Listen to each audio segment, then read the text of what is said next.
හරි අපි කතා කර හිටියේ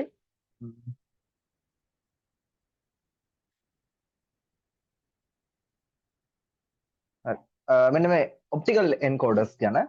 එතකොට ඔප්ටිකල් එන්කෝඩර්ස් වලදී ඔන්න මෙෂර් කරනවා රොටේෂන් එක give signals to control. අපි හිතමු ඔන්න මෝටර් එකේ ඇක්සල් එක තියෙනවා. ඒ ඇක්සල් එකේ තියෙනවා රොටේට් වෙන්න පුළුවන් යම්කිසි තැටියක්. ඒ තැටිය මගින් අපි කරන්නේ මෙන්න මෙයාගේ රොටේෂනල් එක නැත්නම් මෙයාගේ ඇක්සල් එක කොච්චර කැරකිලා තියෙනවද කියන එකේ මෙෂර්මන්ට් එකක් ගන්න එක සහ ඒක අරගෙන ඒක කන්ට්‍රෝල් එකට යවන එක. හරිද? එතකොට එන්කෝඩර් එකකින් කරන්නේ පොසිෂන් එක රොටේෂනල් පොසිෂන් එකම අයින එක. මෝටර එක ඇක්සල් එකේ රොටේෂනල් පොසිෂන් එකම අයින එක තමයි මේකෙදි කරන්නේ. හරි. එතකොට අපි මේක බැලුවොත් එහෙම මෙන්න මේ ඉස්සල්ලා අපි කතා කරමු මෝටර් ඩ්‍රයිව් එක වෙන්න මේ තියෙනවා. මෙතන තමයි මේක තමයි L අර අපි කතා කරේ L298 කියන මෝටර් ඩ්‍රයිව් එක. මේකෙදි මෙන්න මේ තියෙන පෝට්ස් බලා ගන්න මේ බලන්න IN පෝට්ස් තියෙනවා. එතකොට EN පෝට්ස් තියෙනවා. EN පෝට්ස් වලින් අපි කතා කරා මොනවාද? ඩිරෙක්ෂන් කන්ට්‍රෝල් කරනවා. සෝරි ස්පීඩ් කන්ට්‍රෝල් කරනවා. IN පින්ස් වලින් අපි ඩිරෙක්ෂන් කන්ට්‍රෝල් කරනවා. හරි. එතකොට මේකෙදි මේ බලන්න මෙතනට තමයි මෝටරේ සම්බන්ධ කරන්නේ මෝටර දෙකක්. එතකොට මේ පැත්තෙන් එක මෝටරයක් සම්බන්ධ කරන්න පුළුවන්. මේ පැත්තෙන් තව මෝටරයක් සම්බන්ධ කරන්න පුළුවන්. සහ මේ පැත්තට මෝටර දෙකක් සම්බන්ධ කරන්න පුළුවන්. මේ පැත්තට මෝටර දෙකක් සම්බන්ධ කරන්න පුළුවන්. හැබැයි මේ අවුට්පුට් එකට සම්බන්ධ කරන මෝටර දෙකම වැඩ කරන්නේ එකම විදිහට. මේ අවුට්පුට් එකට සම්බන්ධ කරන මෝටර දෙකම වැඩ කරන්නේ එකම විදිහට. හරි. එතකොට අපිට පුළුවන් මෙන්න මේ පැත්තෙන් තියෙන අවුට්පුට් එක මේ පැත්තෙන් තියෙන අවුට්පුට් එකේ මෝටර එකේ ඉස්සරහට කරගන්න පිටිපස්සට කරගන්න. මේ පැත්තේ තියෙන අවුට්පුට් එකේට සම්බන්ධ කරලා තියෙන මෝටර ඉස්සරහට කරගන්න පිටිපස්සට කරගන්න. අන්න ඒ විදිහට අපිට පුළුවන් මෙන්න මේ පින්ස් වලට Arduino board එකකින් ඒ කියන්නේ මයික්‍රෝ කන්ට්‍රෝලර් එකකින් දෙන සිග්නල්ස් වලින්. හරි. එතකොට මේක තමයි අපි ඉස්සෙල්ලා කතා කරපු මෝටර් ඩ්‍රයිවර් එක. එතකොට මේක ඇතුලේ H bridge එක තියෙනවා. මේක ඇතුලේ මේක අපි කතා කරා PNP transistor නැත්තම් මොනවාද අපි ඒවට කියන්නේ? BJT නේ bipolar junction transistors පාවිච්චි කරලා තමයි මෙන්න මේක හදලා තියෙන්නේ. හරි. ඊට පස්සේ අපි කතා කරා ඔන්න සර්වෝ ගැන. හරිද? හරි. සර්වෝ සිස්ටම් එකට මම ඊළඟට එන්න. ඊට කලින් අපි ඔන්න සර්වෝ මෝටර්ස් ගැන කතා කරා. සර්වෝ මෝටර්ස් වලදී මේ බලන්න මෝටර එක තියෙනවා ෆීඩ්බැක් සිස්ටම් එකක් තියෙනවා. rotate with control and feedback system එකත් එක්ක. හරි. එතකොට මෙතන එන්කෝඩර් එකකින් මම කිව්වා පොසිෂන් එකම අයින්නවා කියලා. එතකොට සර්වර් සිස්ටම් එකකට එනකොට එන්කෝඩර්ස් ගැන අපි තව කතා කරනවා ඉස්සරහට. සර්වර් සිස්ටම් එකකට එනකොට බලන්න මොනවද තියෙන්නේ කියලා. මෝටර එක තියෙනවා. ඒ වගේම සෙන්සර් එකක් තියෙනවා. සෙන්සර් එක කියලා මේක ඇතුලේ තියෙන්නේ අපහු එන්කෝඩර් එකක්. ඒ කියන්නේ පොසිෂන් එක මයින්ඩ් ඕන කරන සෙන්සර් එකට තමයි අපි මේ එන්කෝඩර් එක කියලා කියන්නේ. ඒ එන්කෝඩර් එක විදිහට මෙතන පාවිච්චි කරන්නේ පොටෙන්ෂියල් මීටර් එකක්. පොටෙන්ෂියල් මීටර් එකක් තමයි පාවිච්චි කරන්නේ. හරි. එතකොට රෙකෝඩ් වෙනවානේ. එතකොට අපි සර්වෝ සිස්ටම් එක ගත්තහම බලන්න සර්වෝ සිස්ටම් එකක් කියන්නේ මොකද්ද? මම කිව්වා මෝටරයක් කැරකෙනකොට ඒ මෝටරේ ඔන්න අපි හිතමු අංශක 90ක් කැරකෙන්න ඕන නම් අපිට මේ මෝටරේ ඔන්න කැරකෙන වෙලාවදී අංශක 10 වෙන මොහොතේ මැනගන්න පුළුවන් අංශක 20 එතකොට අංශක 30 අන්න ඒ විදිහට මෝටර එක කැරකෙද්දී අපිට මැනගන්න පුළුවන් එයා කොතනද ඉන්නේ එයාගේ රොටේෂනල් එක කොතනද තියෙන්නේ කියන එක.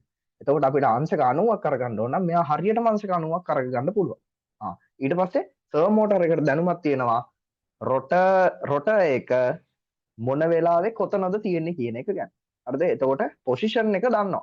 සර්වෝ සිස්ටම් එක සර්වෝ මෝටර් එකක් එයා ඉන්න පොසිෂන් එක හැමතිස්සෙම දන්නවා. හැබැයි සාමාන්‍ය DC මෝටර් එකක් ගත්තොත් එයා ඔහේ කරන්ට් එක ගන්නවා ඔහේ කැරකිනවා. අන්න ඒ විදිහට එයාගේ රොටේෂනල් එකේ එයාගේ පින් එකේ නැත්නම් එයාගේ ඇක්සල් එකේ තියෙන පොසිෂන් එක ඇක්සල් එක කොයි වෙලාවෙ කොතනද තියෙන්නේ කියන එක එයා දන්නේ නැහැ. හරි. ඒක තමයි සර්වෝ සිස්ටම් එක තියෙන වෙනස. එතකොට සර්වෝ සිස්ටම් එක මෝටරේ තියෙනවා සෙන්සර් එක තියෙනවා. සෙන්සර් එකෙන් තමයි එයා කරන්නේ රොටර් එක කොතනද තියෙන්නේ කියන එක මෙෂර් කරගන්නේ. ඒ වගේම කන්ට්‍රෝල් එකක් තියෙනවා. කන්ට්‍රෝල් එකෙන් තමයි සර්වෝ මෝටර් එකට කැරකෙන්න ඕනේ කොහොමද? එතකොට කැරකෙන්න ඕනේ මොන ස්පීඩ් එකෙන්ද? කැරකෙන්න ඕනේ කොතනද? පටන් ගන්න ඕනේ කොතනින්ද? අවසාන වෙන්න ඕනේ මොන පොසිෂන් එකෙන්ද කියන ඔක්කොම ටික තීරණය වෙන්නේ. හරි. එතකොට මෙතනදී අපි සර්වෝ මෝටර් එකක් ගත්තොත් එහෙම ඔන්න මෙතනදී ඔන්න සර්වෝ සිස්ටම් එක තියෙනවා. සර්වෝ මෝටර් එක. සර්වෝ මෝටර් එකේදී මෙන්න බලන්න සාමාන්‍ය DC මෝටර් එකක් තියෙනවා. ඒ වගේම මෙතන පොටෙන්ෂියෝමීටර් එකක් තියෙනවා. හරි. එතකොට මොකක්ද වෙන්නේ බැලුවොත් එහෙම මෙන්න මේ තියෙන පින් එක කැරකෙනවා. මේ තියෙන පින් එක කැරකෙනකොට මේ පොටෙන්ෂියෝමීටර් එක කැරකෙනවා. පොටෙන්ෂියෝමීටර් එක කැරකෙනකොට ඒකේ රෙසිස්ටන්ස් එක වෙනස් වෙනවා. හරිද? මොකක්ද වෙන්නේ? මෙයා කැරකෙද්දී ඔන්න θ සමග මෙන්න මෙයාගේ රෙසිස්ටන්ස් එක R කියන එක්කෙනා වෙනස් වෙනවා. R කියන එක්කෙනා වෙනස් වෙනවා. එතකොට මේ බලන්න θ1ට R එක අගයක් තියෙනවා. θ2ට R එක අගයක් තියෙනවා. ඒ වගේම θ2 පොසිෂන් එකේ මෙයා ඉන්නකොට ඒකට අදාළ R දෙක අගයක් තියෙනවා. θ3 පොසිෂන් එකේ මෙයා ඉන්නකොට ඒකට අදාළ R 3 අගයක් තියෙනවා. ඒ R අගය මෙන්න මේ පැත්තට මැනලා මේ සර්කිට් එකට දෙන්න පුළුවන්. මේ වෙලාවේදී තියෙන මොන Rද කියන එක මෙයාට මැනලා දෙන්න පුළුවන්. ඒ තියෙන Rට අනුව මෙයාට පුළුවන් සිග්නල් එකක් යවන්න කාටද? කන්ට්‍රෝලර් එකට. එතකොට මේ තියෙන R අගයට අනුරූපව මෙයා කන්ට්‍රෝලර් එකට කියනවා මෙන්න මේ පොසිෂන් එකේ තමයි දැන් ඉන්නේ කියලා. කන්ට්‍රෝලර් එකට මෙයා පොසිෂන් එක ගැන කියනවා. පොසිෂන් එක ගැන කියනවා.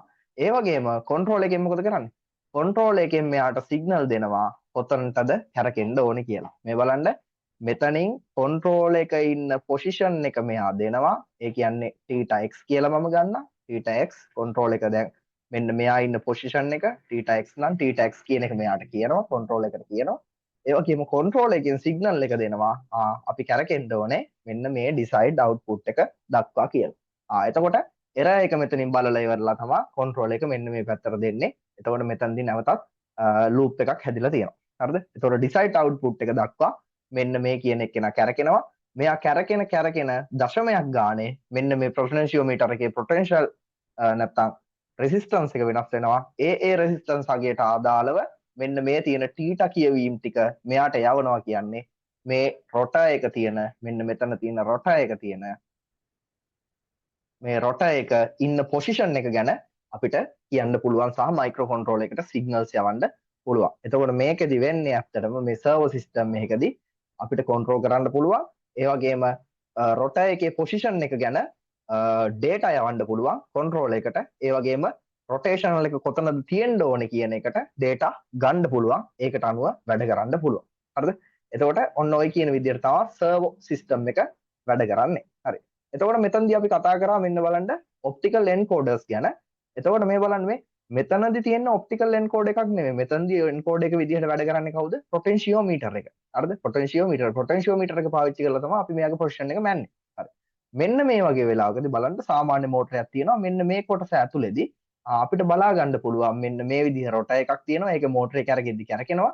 සහ මෙන්න මේ රොටර් එකේ කපලා තියෙන පැටර්න්ස් එක්ක ওই පැටර්න් එක ඇතුලෙන් ආලෝකය ගියාම අපිට කියන්න පුළුවන් මේ තියෙන රොටර් එක මොන ස්පීඩ් එකකින්ද කැරගෙන්නේ කියලා. එතකොට සාමාන්‍ය DC මෝටර් එකකට මේ වගේ DC වෙන්න ඕනේ නැහැ. AC මොකක් හරි රොටේෂනල් මෝෂන් එකක් තියෙන තැනකට මේ වගේ එන්කෝඩර් එකක් පාවිච්චි කරලා අපිට පුළුවන් එයාගේ ස්පීඩ් එක කියන්න. ඒ කියන්නේ ඒකක කාලයකදී කොච්චර ප්‍රමාණයක් කැරකුණාද කියන එක කියන්න පුළුවන්. ඒ වගේම ඩිරෙක්ෂන් ගැන කියන්නත් පුළුවන්. ඒව ඉස්සරහට අපි කතා කරමු. කොහොම හරි සාමාන්‍ය මෝටර් එකකට එන්කෝඩර් එකක් පාවිච්චි කරන්නේ එයාගේ රොටේෂනල් පොසිෂන් එක කියන එක්කෙනා මැනගන්න. හරි. එතකොට එන්කෝඩර් එක සෙන්ස් එකක් විදිහට ගන්න පුළුවන්. හරි. ඊට පස්සේ තියෙන ඔන්න hobby සර්වෝ all part in one box. ඔක්කොම parts ටික එක box එකක තියෙනවා. small motor gear system එකක් තියෙනවා, sense එකක් තියෙනවා, control එකක් තියෙනවා. එතකොට මේ බලන්න gear set එක තියෙනවා, motor එක තියෙනවා. එතකොට sensor එක විදිහට මෙතනදී තියෙන encoder එක. ඒ වගේම control එකක් තියෙනවා. හරිද? ඔන්න ඔය කියන විදිහට ඔක්කොම පැක් වෙලා එනවා නේ. ඒක hobby servo කියලා ඒ විදිහට අපිට classification කරන්න පුළුවන්. හරි. එතකොට encoders සැලකුවාම encoders වල ඔන්න work එක යාගේ function එක දීලා තියෙනවා convert motion into digital signal. මෙයා encoder එකෙන් ගන්නේ mechanical signal එක විදිහට position එක නැත්තම් motion එක ඒ කියන්නේ speed එක ඒ ස්පීඩ් එක මෙයා ඩිජිටල් සිග්නල් වලට කන්වර්ට් කරලාම දෙනවලු. මේ බලන්න මෙයාගේ ස්පීඩ් එක තියෙන ඇනලොග් සිග්නල් එකක් විදිහට මේ මෙතනින් එන්නේ ඇනලොග් සිග්නල් එකක්. මෙතනින් මේ පැත්තට ගන්නෙ ඇනලොග් සිග්නල් එකක්. ඒ වුණාට මේ සර්කිට් එකෙන් එළියට දෙන්නේ ඩිජිටල් සිග්නල් එකක්. එහෙනම් මෙතනදී ඇනලොග් සිග්නල් එක ඩිජිටල් සිග්නල් වලට කන්වර්ට් කරලාම තමයි මෙන්න මේ කියන කන්ට්‍රෝල් එකට දෙන්නේ. එතකොට අපිට කෙලින්ම control එකෙන් commands එවන්න විතරයි තියෙන්නේ මෙන්න මේ කියන portion එකට යන්න කියලා. එතකොට control එකෙන් එවනේ තියෙන commands ටික මෙයා read කරලා අදාළ position එක දක්වා එයාගේ rotor එක motion එක ගෙනියනවා. එතකොට මේ බලන්න motor එක rotate වෙනවා, encode එක pulse එකක් දෙනවා. encode එක pulse එකක් දුන්නාට පස්සේ ඒ encode එක අඳුර ගන්නවා rotor එකේ තියෙන position එක, rotor එකේ speed එක. ඊට පස්සේ එයා position එක දැනගන්නවා සහ ඒ data යවනවා. හරි. එතකොට resolution එකක් ගැන ඔන්න කතා කරනවා encode එක. resolution එක depend on PPR කියන්නේ pulse per revolution. හරි. එතකොට මෙන්න මේ PPR එක number of pulse generated for one full rotation. හරිද? more PPR better precision. හරි. ඒකෙදි වෙන්නේ මෙන්න මෙහෙම scene එකක්. හරිද? දැන් අපි හිතමු ඔන්න මෙතනින් මට ගන්න පුළුවන් මේ පැත්තෙන් අපි ගමු. ඔන්න encode එකක් මම ගත්තොත් එහෙම ඔන්න pulse technology එක තියෙනවා. හරිද? මේකෙදි බලන්න ඔන්න එක encode වර්ගයක්. හරිද? මෙතනදී අපි ගමු අපි මෙහෙම නිකන් ගමු. හරි මේක ගමු. මම එක encode වර්ගයක් අරගෙන පැහැදිලි කරන්න.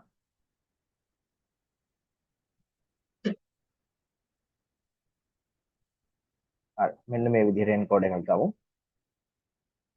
හරි ඔන්න බලන්න මේ පැත්තෙන් ඔන්න laser එකක් තියෙනවා. හරිද? මේ පැත්තෙන් laser එකක් තියෙනවා. මේ පැත්තෙන් laser එකක් තියෙනවා. හරිද? එතකොට මෙන්න මේ තියන්නේ motor එක සම්බන්ධ කරලා තියෙන එක. ඔන්න මේකේ motor එක මේ පැත්තෙන් තියෙනවා කියලා අපි හිතමු. motor එක තියෙනවා. හරි. එතකොට motor එක කැරකෙනකොට මෙන්න මේ තියෙන එක්කෙනත් ඔන්න ওই විදිහට කැරකෙනවා. එතකොට මෙතන තියෙන laser එක මෙන්න මේ සිදුරු මේ බලන්න මේ තියෙන තැටිය මේ encode එකේ සිදුරු කපලා තියෙන්නේ. එතකොට මේ පැත්තේ තියෙනවා detector එකක්. detector එකෙන් මොකද කරන්නේ? මේ පැත්තෙන් එන එළිය මෙයාට ආවද නැද්ද කියන එක තමයි මේ detector එකෙන් බලන්නේ. හරි. එතකොට ඔයාලට තේරෙන්න ඕනේ මෙතන මේක චූටි චූටි තීරු වලට කපලා තියෙනකොට මේ තියෙන laser එක වෙලාවකදී එහා පැත්තට යන්නේ නැති වෙනවා. එක වෙලාවකදී සිදුරක් සෙට් වුණාම එහා පැත්තට යනවා. එතකොට detector එකට සෙට් වෙන්නේ මෙන්න මේ වගේ signal එකක් නේ. එක වෙලාවකට තියෙනවා, එක වෙලාවකට නැහැ. එක වෙලාවකට තියෙනවා, එක වෙලාවකට නැහැ. එක වෙලාවකට තියෙනවා, එක වෙලාවකට නැහැ. ඔන්න ওই විදිහට pulse එකක් නේ. මේක pulse එකක් විදිහට මේ ඇවිත් තියෙන මේවා. මේ pulse එකක්. මේ කැඩි කැඩි එන්නේ signal එක. එතකොට ඔන්න pulse per revolution මේ බලන්න මේ pulse එකක් නේ pulse දෙකයි pulse තුනයි. ඒ විදිහට සම්පූර්ණ වටයකට මේ PPR කියන්නේ මොකද්ද? සම්පූර්ණ වටයකට one revolution එකකට මේ වගේ pulse කීයක්ද කියන එක තමයි මෙන්න මේ pulse per revolution කියලා කියන්නේ. හරිද? pulse per revolution කියලා කියන්නේ. ඒ කියන්නේ මෙන්න මේ කියන සිදුරු ප්‍රමාණය වැඩි වෙන්න pulse ගාන වැඩි වෙනවා. මේක තියෙන මෙන්න මේ සිදුරු ප්‍රමාණය වැඩි වෙන්න pulse ගාන වැඩි වෙනවා. pulse ගාන වැඩි වෙන්න මෙයාගේ precision එක වැඩි වෙනවා. ඒ කියන්නේ අපි හිතමු ඔයා කපලා තියෙන්නේ මේකෙදි මෙන්න මේ විදිහට කැලි 360ක් නම් ඔයාට ගන්න පුළුවන් අංශකයකින් සිද්ධ වෙන වෙනස විතරයි. හරි. ඒ විදිහටම ඔයා මේක කපලා තිබ්බොත් එහෙම 360යි අපි හිතමු 720ක්. එතකොට ඔයාට පුළුවන් අංශක භාගික වෙනසක් අඳුරගන්න.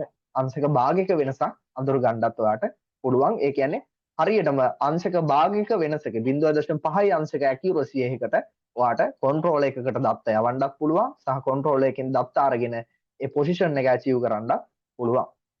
එතකොට ඒ කියන විදිහට තමයි ඔන්න ඔය revolution කියන එක්කෙනා resolution එක කියන එක්කෙනා හැදෙන්නේ. හරි. එතකොට pulse ප්‍රමාණය වැඩි වෙනවා කියන්නේ encode එකේ අර තියෙන depend වෙනවා ඒකේ encode එකේ වර්ගය මත ඉස්සෙල්ලා පෙන්නපු encode එකේ නම් ඒකේ තියෙන සිදුරු ගාන වැඩි වෙන්න pulse ගාන වැඩි වෙනවා. එතකොට accuracy එක වැඩි වෙනවා. කොහොම හරි මොකක් හරි encode එකකින් එක විදිහට encodes තියෙනවා මම කියන ඉස්සරහට මොකක් හරි encode එකකින් ඔන්න ඔය දෙන signal එකේ pulse ගාන වැඩි වෙනවා. එක revolution එකකට දෙන pulse ගාන වැඩි වෙනවා නම් එයාගේ accuracy එක වැඩි කියන එක මතක තියාගන්න. හරි. precision එක වැඩි. හරි. ඊට පස්සේ ඔන්න single channel encoders one channel is enough if motion is one direction only only count pulse cannot detect direction. හරි. එතකොට අපි ඉස්සෙල්ලා කතා කරපු මේක ගැනම තමයි ඒ කියන්නේ. බලන්න. ඔන්න. මෙන්න මේ එන්කෝඩ් එක ගත්තොත් එහෙම සිංගල් ඩිරෙක්ෂන් එන්කෝඩ් මේකදී අපි බලන්නේ මොකද්ද මේ බලන්න මේ අපි හිතමු මෙන්න මේ පල්ස් ගාන එන්ඩ් ගත වුණ කාලය තප්පර 1යි කිය. තප්පර 1යි. හරි. එතකොට මේකේ පල්ස් එන රේට් එක කොච්චරද? පල්ස් එන රේට් එක කොච්චරද? තප්පරයකට පල්ස් 2යි. තප්පරයකට පල්ස් 2යි. හරි. ඊට පස්සේ ඔන්න මේක තව වේගෙන් කරගෙනවා. වේගෙන් කරගුණාට පස්සේ මට එනවා අවස්ථාවක් ඔන්න මේ තියෙන එක අවස්ථාව කියලා ගමු. ඔන්න දෙක අවස්ථාව මේක තව වේගෙන් කරගෙන වෙලාවකට මට මෙන්න මෙහෙම ආවා.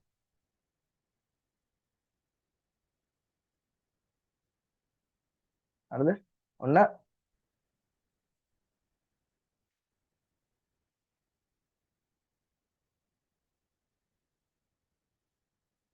ඔහොම ආවා කියලා අපි හිතමු. හරි. දැන් මෙතනදී බලන්න මෙතනදී තප්පරයට පල්ස් 2යි. තප්පරයට පල්ස් 2යි. මෙතනදී තප්පරයට මෙතන ඉඳලා මෙතනට තප්පර 1යි කියලා ගත්තොත් එහෙම. තප්පරයට පල්ස් 3යි. මෙතන තප්පරයට පල්ස් 3යි. එතකොට ඔයාලට තේරෙන්න ඕනේ මේ වෙලාවේදී ස්පීඩ් එක වැඩි මෙන්න මෙයාට සාපේක්ෂව. මේක ඔමේගා 1 නම් වේගය මෙතනදී වේගය ඔමේගා 2 නම් අපිට කියන්න පුළුවන් එහෙනම් මේ තියෙන දේ බලලා ඉවරලා මේක බලලා ඉවරලා අපිට කියන්න පුළුවන් කවුද වැඩි? ඔමේගා 2 විශාලයි ඔමේගා 1ට වඩා කියලා. හරිද? එතකොට මේක වැඩි ස්පීඩ් එකකින් කැරකිලා තමයි මේ විදිහට ඇවිල්ලා තියෙන්නේ. හරි. නමුත් අපිට මේකෙන් කොයිම වෙලාවකවත් මෙයා කැරකෙන ඩිරෙක්ෂන් එක ගන්න බෑ හේතුව මේ දක්ෂිනාවර්තව කැරකුණත් අපිට මෙන්න මේ වගේ එක ග්‍රාෆ් එකක් එනවා. වාමාවර්තව කැරකුණත් මේ වගේ අනි ග්‍රාෆ් එකක් තමයි එන්නේ. එතකොට ඒන ග්‍රාෆ් දෙකේම තියෙන්නේ නිකම්ම මෙන්න මේ විදිහට පල්ස් විතරයි. එතකොට මේ පල්ස් දිහා බලලා අපිට කියන්න බෑ මේක කැරකෙන්නේ දකුණු පැත්තටද නැත්නම් දක්ෂිනාවර්තවද වාමාවර්තවද ක්ලොක්වයිස්ද ඇන්ටි ක්ලොක්වයිස්ද කියන එක කියන්න බෑ. ඒකයි කියන්නේ මෙන්න මේ සිංගල් ඩිරෙක්ෂන් එන්කෝඩර්ස් වලින් අපිට ස්පීඩ් එක සහ පොසිෂන් එක විතරයි මැනගන්න පුළුවන්. ස්පීඩ් එක සහ ස්පීඩ් එක මැනගන්න පුළුවන්. එතකොට පොසිෂන් එක මැනගන්න බෑ. එතකොට ස්පීඩ් එක එතනදි මැනගන්න පුළුවන් වුණාට අපිට එතනදි පොසිෂන් එක මැනගන්න බෑ. සහ එයා කැරකෙන ඩිරෙක්ෂන් එක මැනගන්න බෑ. එතනදි පොසිෂන් එක මැනගන්න බැරි හේතුව තමයි අපිට නිකන් පල්ස් ග්‍රාෆ් එකක් දිහා බලලා නේ නිකම්ම පල්ස් ග්‍රාෆ් එකක් දිහා බලලා මෙයා ඉන්නේ කොතනද කියලා අපිට කියන්න බෑ. මේකදී අපිට කියන්න පුළුවන් ඒකක කාලයකදී යන පල්ස් ගාන කොච්චරද? ඒ ගානට අනුව මෙයාගේ ස්පීඩ් එක කොච්චරද කියන එක විතරයි. හරිද? එතකොට මේකදී පොසිෂන් එක ගැන කියන්න බෑ. මේකදී කියන්න පුළුවන් ස්පීඩ් එක ගැන විතරයි. හරි. එතකොට සිංගල් ඩිරෙක්ෂන් කියන කතාවේදී එන්කෝඩර්ස් කියන කතාවේදී ඒක ඔළුවේ තියාගන්න. හරි. ඊට පස්සේ තියෙනවා two direction නැත්නම් two channel encoders. හරි. need for bidirectional motions to detect direction, speed and position. මේකදී two channel encoders වලදී කරන්නේ මේකදී අපිට direction එක සහ ස්පීඩ් එක සහ පොසිෂන් එක කියන තුනම ගැන බලා ගන්න පුළුවන්. හරිද? තුනම ගැන බලා ගන්න පුළුවන්. හරි. එතකොට ඒක තමයි ඒකෙදි වෙන්නේ. ඒක වෙන්නේ කොහොමද කියලා magnetic optical method හරි ඒක ඉස්සරහට තියෙනවා. අපි එතනදි කතා කරමු. හරි. එතකොට ඔන්න ඔය විදිහට තියෙනවා. හරි.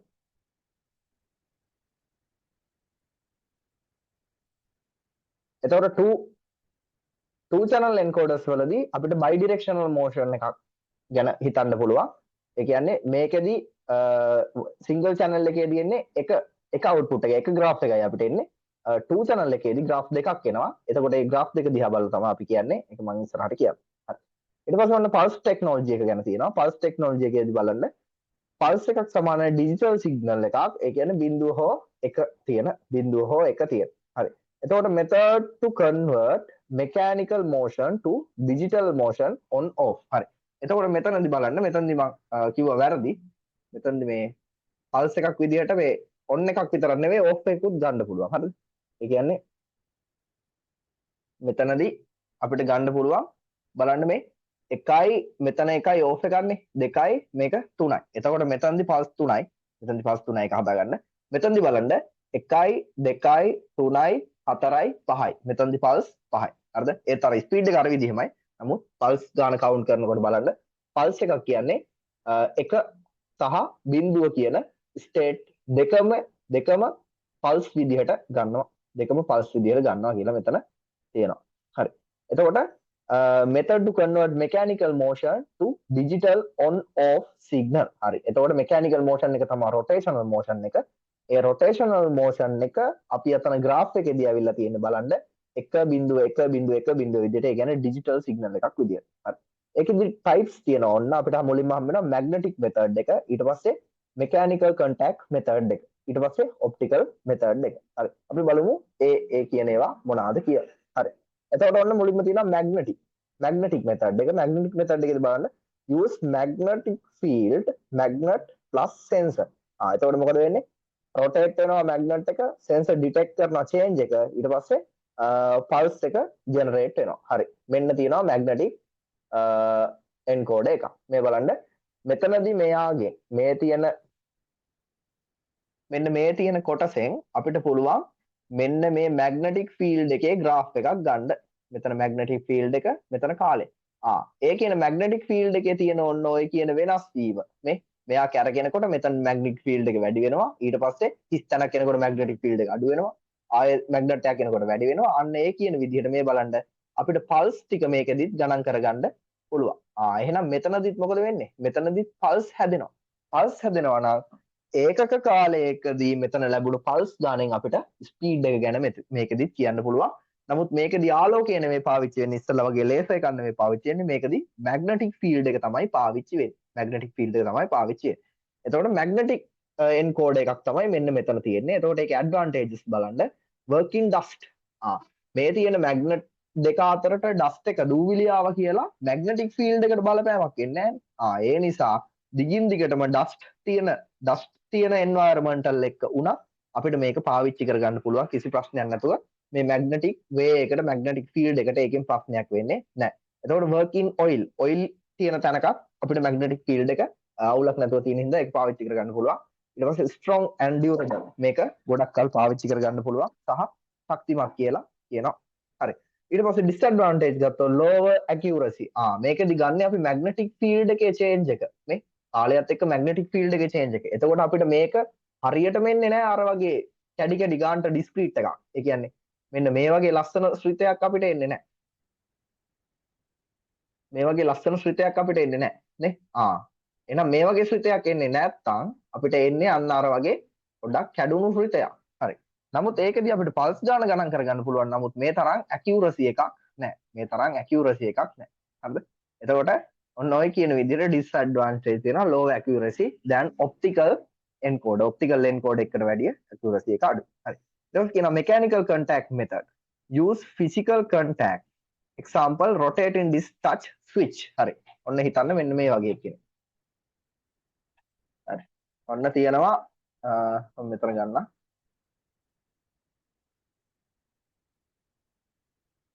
ඔන්න අපි හිතමු මේ විදිහට රොටර් එක තියෙනවා. රොටර් එකේ මෙන්න මෙතන පොඩි කොටසක් තියෙනවා. මෙතන ස්විච් එකක් තියෙනවා. ඔන්න ඔය විදිහට ස්විච් එකක් තියෙනවා. හරි. එතකොට මෙයා මේ පැත්තට කැරගෙනකොට බලන්න මෙතනදී ඔන්න ස්විච් එක ප්‍රෙස් වෙනවා. ඔන්න ඔන් වෙනවා. හරි. ඊට පස්සේ මේක ස්විච් එකේ වැදිලා ඉවරලා කැරකිලා යනවානේ. කැරකිලා ඔන්න මේ වගේ තැනකට ආවට පස්සේ මෙතන තියෙන ස්විච් එක දැන් ටච් වෙලා නැහැ. මේක ඕෆ් වෙනවා. හරි. ඊට පස්සේ ආයෙ මෝෂන් එක කැරකිලා එනකොට මේ බලන්න මේ වගේ තැනකට එනවා. ඒත් මේක ටච් වෙලා නැහැ. මේක ඕෆ් විදිහට තියෙන්නේ. ඊට පස්සේ නැවතත් මොකද වෙන්නේ? මෙයා අර පොසිෂන් එකට ආවට පස්සේ මේක මෙතන වැදිලා ඔන් වෙනවා. හරි. එතකොට මේ බලන්න මේක ඔන් වෙලා මෙන්න මෙතනට එන්න ගත වුණ කාලය t නම්. ඒ කියන්නේ එක රෙවොලූෂන් එකකට ගත වුණ කාලය කොච්චරද? t. එහෙනම් අපිට රෙවොලූෂන් එක කාලයෙන් බෙදුවාම මෙයාගේ ඔමේගා ගන්න පුළුවන්. එහෙනම් මෙතනදි සරලව ස්පීඩ් එක ගන්න පුළුවන්. මෙතනදි වෙලා තියෙන මෙකැනිකල් කන්ටැක්ට් එකකින් තමයි මෙන්න මේ කියන එන්කෝඩර් එක හැදිලා තියෙන්නේ. හරිද? එන්කෝඩර් එක හැදිලා තියෙන්නේ. ඒක තමයි වෙනස. අතනදී මැග්නටික් තමයි හැදිලා තියෙන්නේ. හරි. ඊට පස්සේ තියෙනවා ඊට පස්සේ තියෙනවා ඔන්න ඇඩ්වාන්ටේජස් එකේ very cheap.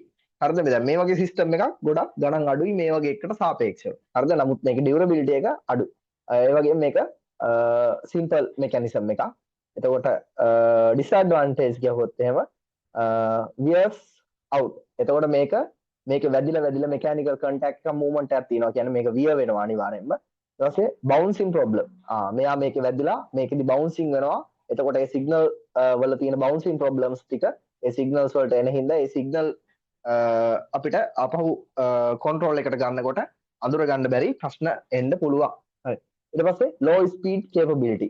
මේ ස්විච් එක වේගෙන් එක දිගට % ගියොත් එහෙම ඒකදී ජෙනරේට් කරන සිග්නල් එක සමහර තැන්වලදී පල්ස් එන්න ඕන තැන්වලදී පල්ස් එන්නේ නැති වෙන්න පුළුවන්. එතකොට ස්විච් එකට ප්‍රශ්නයක් වෙන්න පුළුවන් ස්පීඩ් එකකින් හින්දා. ඒ නිසා මේක low speed වලට තමයි මේ contact motion එකක් එක්ක පාවිච්චි කරන encoders ලොකුවට පාවිච්චි කරන්න බැරි. ඒ වගේ ප්‍රශ්නයක් තියෙනවා එතකොට. හරි. ඊට පස්සේ තියෙනවා optical method. optical method එකේදී බලන්න use කරන්නේ අපි light තමයි use කරන්නේ.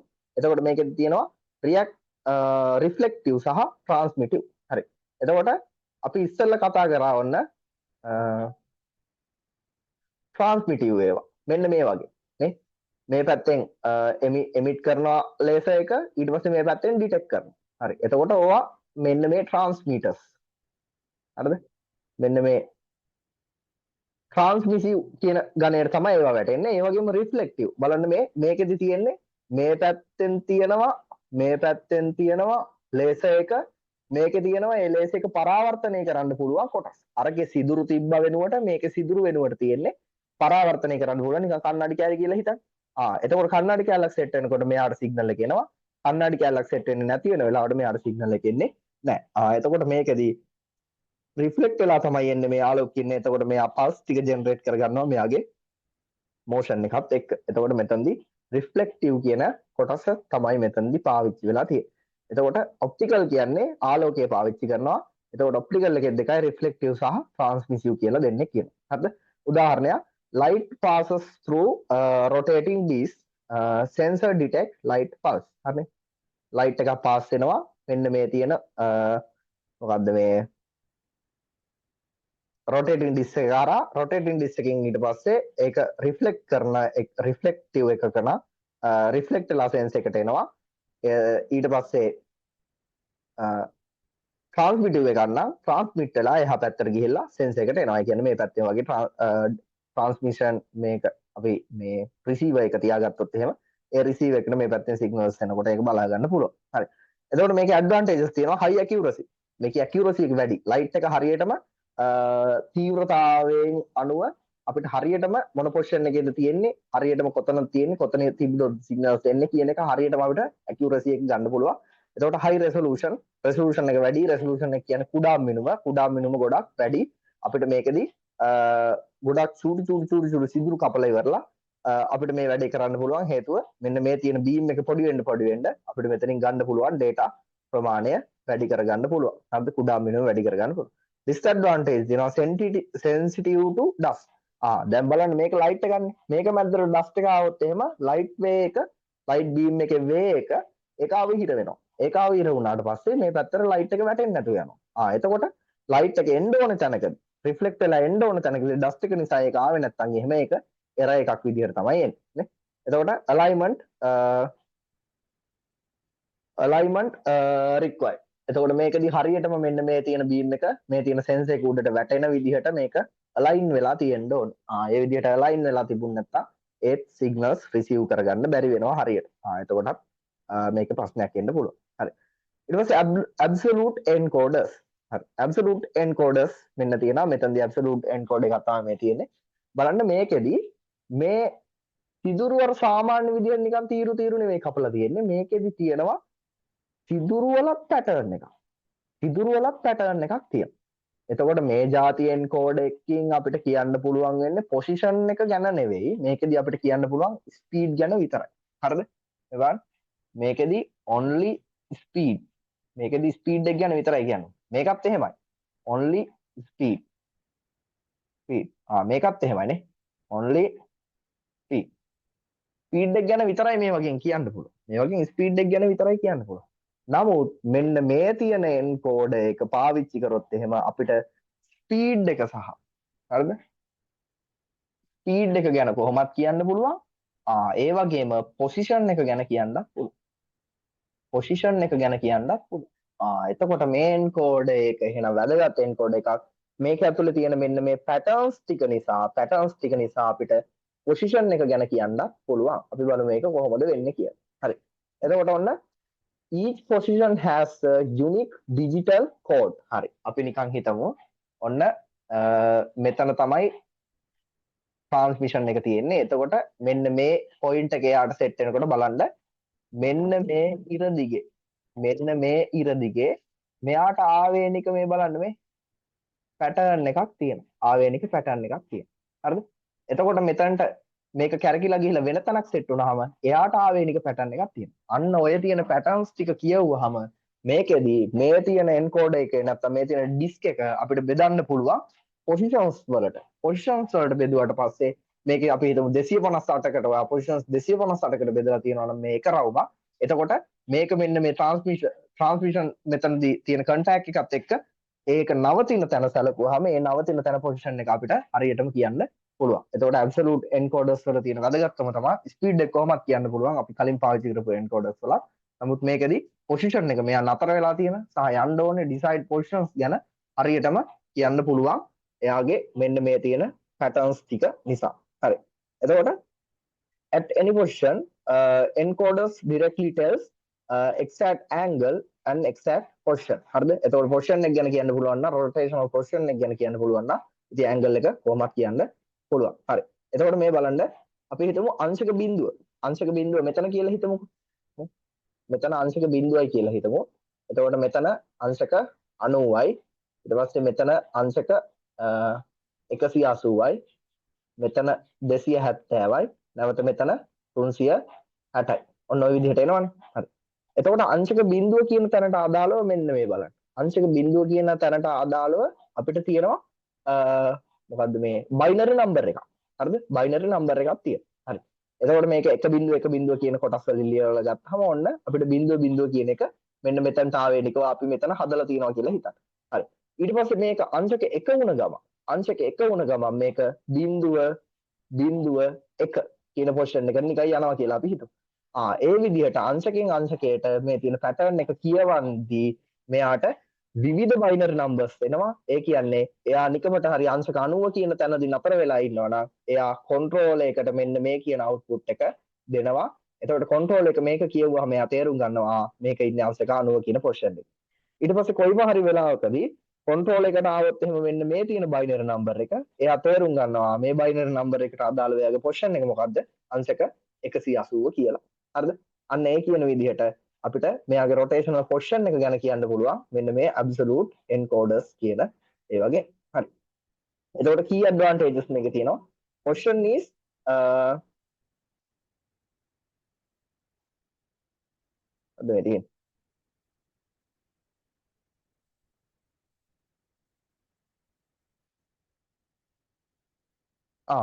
position is always no. හරිද? position is always no. කියන position එක අපි හැමදෙස්සෙම දන්නවා. even after power off කරත් position එක ගැන කියන්න පුළුවන්. හේතුව එයා නතර වෙලා තියෙනවා නම් එතනදී අපිට ඒක කියව ගන්න පුළුවන් හැකියාව තියෙනවා. හරි. ඊට පස්සේ ඔන්න අපි මේකෙදි මෙන්න මේ patterns කියවන මේ binary number system එකට මෙතනදී අපි කියනවා gray code කියලා. හරිද? එතකොට මෙන්න මේ gray code කියන system එක වැඩ කරන්නේ කොහොමද කියලා බැලුවොත් එහෙම only one bit change at time. හරිද? ඒ කියන්නේ time එකට අනුව මේකෙදි change වෙන්නේ එක bit එකයි. හරි. ඔන්න අපි බලමු උදාහරණයක්.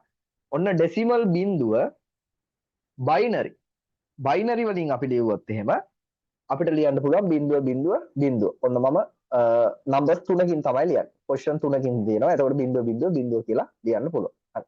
ඊට පස්සේ 1 කියන එකට ආවට පස්සේ ඔන්න බිඳුව 1. හරි. ඊට පස්සේ 2 කියන එකට ආවට පස්සේ ඔන්න බලන්න මෙතන මෙයාට සාපේක්ෂව මෙතන වෙනස් වෙලා තියෙනවා එක විදිහට, මෙයාට සාපේක්ෂව මෙතන වෙනස් වෙලා තියෙනවා බිඳුවට සාපේක්ෂව 2 කියන විදිහට. හරිද?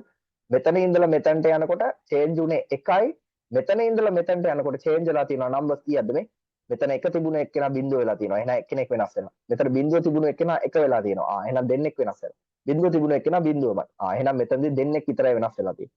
ඊට පස්සේ මෙතන ඉඳලා මෙතනට එනකොට බලන්න වෙනස් වෙලා තියෙනවා. බිඳුව තිබුණ එක්කෙනා එක වෙලා. එහෙනම් එක්කෙනෙක් වෙනස් වෙලා එක තිබුණ එක්කෙනා එකමයි බිඳුව තිබුණ එක්කෙනා බිඳුවමයි.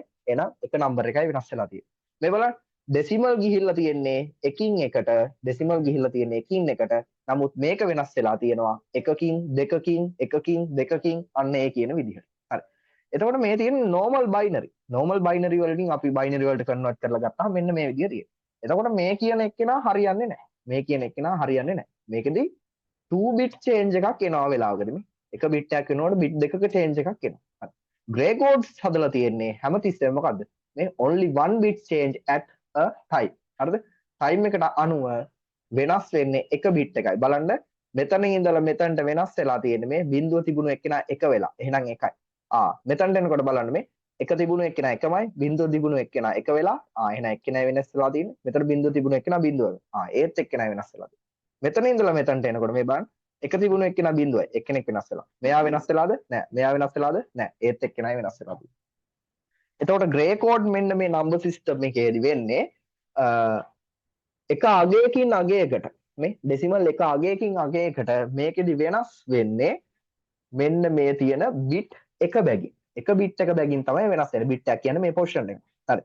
නමුත් normal binary වලදී මේ බලන්න මේ එකේ ඉඳලා දෙකට එකේ ඉඳලා එක කියන ඉලක්කම ප්‍රසන්ට් කරන විදිය සහ දෙක කියන ඉලක්කම ප්‍රසන්ට් කරන විදිය බලපුවාම මේ මෙතනදී bit දෙකක් වෙනස් වෙලා තියෙනවා. bit දෙකක් වෙනස් වෙලා තියෙනවා. එතකොට normal binary system එක සහ gray code system එක අතර ඕක තමයි වෙනස. gray code වලදී decimal එකින් එකට පැන යනකොට ඉලක්කම් gray code number එක පයින්නේ එකින් එකට එක bit එකකින් එක bit එකට තමයි පයින්නේ. හරි. එතකොට මේකෙදී මේ බලන්න 2 bit change එකක් එන්න පුළුවන්. නමුත් මේකෙදී 1 bit change එකක් තමයි හැමතිස්සෙම එන්නේ. එතකොට 1 bit change එකක් එන හින්දා මේ බලන්න reduce reading errors during motion. එකින් එකට වෙනස් වෙන හින්දා reading errors අපිට අඳුර ගන්න පුළුවන්. මේකෙදී අපිට reading errors අඳුර ගන්න බැරි වෙනවා හේතුව මේ බලන්න එක position එකක් මාරු වෙනකොට සමහර තැන්වලදී දෙකක් සමහර තැන්වලදී එකක් විදිහට තමයි යන්නේ. එතකොට මෙතනදී පොඩ්ඩක් රැකපයින්නවා. හරි. නමුත් මේකෙදී එහෙම කේස් එකක් නැහැ. මේකෙදී ඉන්න position එක අනුව අපිට ගන්නට කියන්න පුළුවන් මොන number එක තියෙන්නේ. ඒ number එකට අනුව ඕන නම් position එක කියන්නත් පුළුවන්. එතනදී අපිට error එක මේ reduce reading error එක අඩු කරගන්න පුළුවන්. හරි.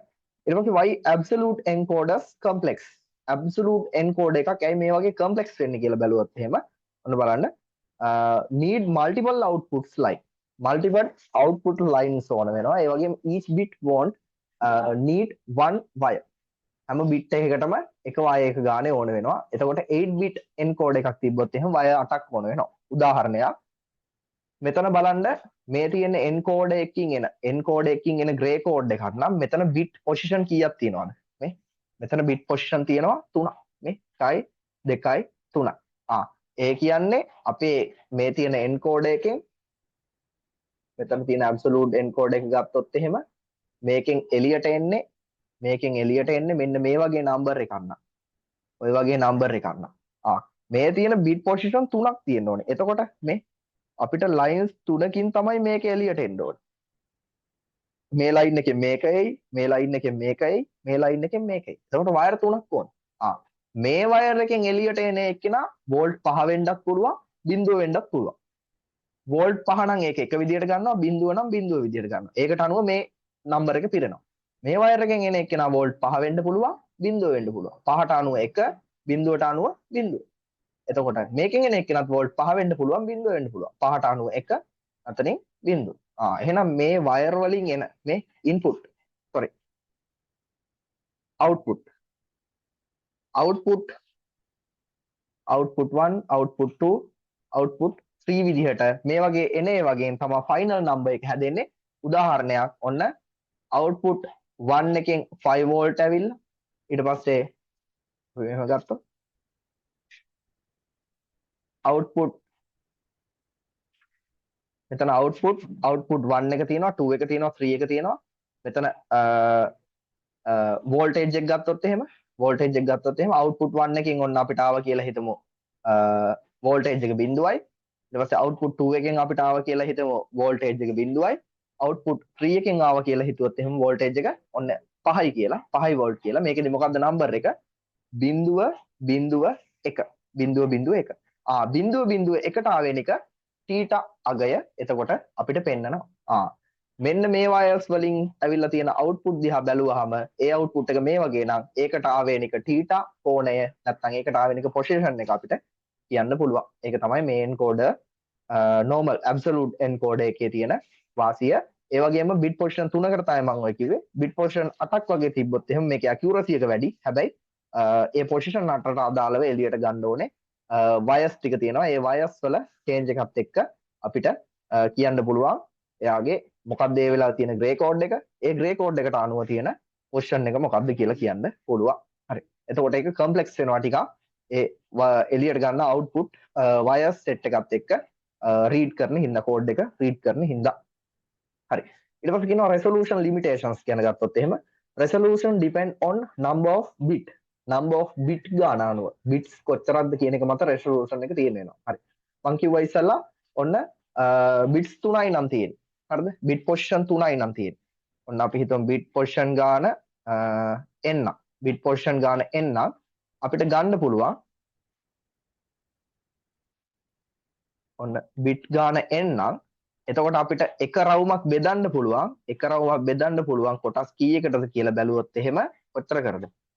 2 n ගණනකට බෙදන්න පුළුවන්. 2 n ගණනකට බෙදන්න පුළුවන්. එක්සැම්පල් එකක් ඔන්න අපේ bit 3යි නම් මේ සිස්ටම් එක bit 3යි නම් මෙතනදී මේ තියෙන සම්පූර්ණ තැටිය අපිට බෙදන්න පුළුවන් කොටස් 2 n ගණන 2 3කට 2 3 කියන්නේ දෙවරක් 2 4යි 4ක් 2 8යි කොටස් 8කට බෙදන්න පුළුවන්. හරිද? කොටස් 8කට බෙදන්න පුළුවන්. හරි. එතකොට 8 bit නම් නේ ඔයා මේක වයස් 8කින් එළියට ගන්නවා නම් bit 8ක් තියෙනවා නම් බලන්න 2 8 වෙනි බලය 256යි.